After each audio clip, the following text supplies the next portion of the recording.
In a kingdom not far, not too near, not too wide, lived Snow White with a sparkle she carried inside. Her stepmother, Queenie, was rather absurd. She spoke to the mirror and believed every word. "Snow White is fairer," the mirror declared. And oh, how that made the queen deeply scared. Snow White felt a shiver. She knew she must go. So she packed up her socks and her favorite bow. Through meadows and fields she wandered with cheer, the daisies all bouncing as if they could hear. She came to a cottage so tiny and neat, with a kettle that whistled and pies smelling sweet. 7 small fellows came in from the glen, each with a hat and a grin times 10. They offered a pie and a soft comfy bed, and Snow White was grateful for every word said. Back in her castle the queen hatched a scheme to end Snow White's happily ever after dream. She dressed like a peddler, all wrinkled and bent, with apples to sell, though her heart wasn't sent.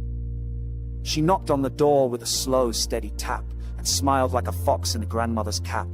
"Have a bite, dearie," she said with a grin. Snow White didn't know what trouble she was in. One little nibble and down Snow White fell, caught in the web of the queen's wicked spell. The dwarfs came a-running, their boots in a blur. Oh no, Snow White, what happened to her? They tried tickles and tea, they tried songs and more pie, but she stayed still as the clouds drifted by. Then one sunny morning a prince wandered near, with a horse who could hum and a smile ear to ear. He saw Snow White resting and whispered, "My stars, she's lovelier than moonlight and all of the Mars." He gave her a kiss, gentle, quick as a blink, and the spell broke away like ice in the sink. Her eyes fluttered open, she laughed with delight. Oh, what a peculiar, wonderful night. The queen, when she heard, packed her bags in a huff, and left with her mirror, which had quite enough. Snow White waved goodbye, then danced with her crew, and the prince joined along, and the boogie stepped too. They feasted on stew and the freshest baked bread, then sledded on hills till the sky blushed red. Each night was for stories, for songs, and for cheer. They knew they'd be friends for year after year. They fixed up the cottage, they planted new seeds, they shared with all neighbors whatever their needs. From that day on, beauty was never a test. They knew kindness and laughter were truly the best.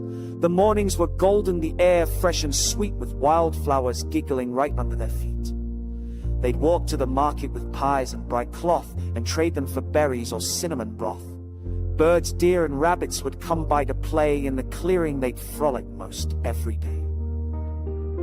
One day the dwarves gave Snow White a crown, made of daisies and joy, would never fall down. They sang her a song about friendship and cheer, the kind you remember year after year. When winter came round, they built forts no snow.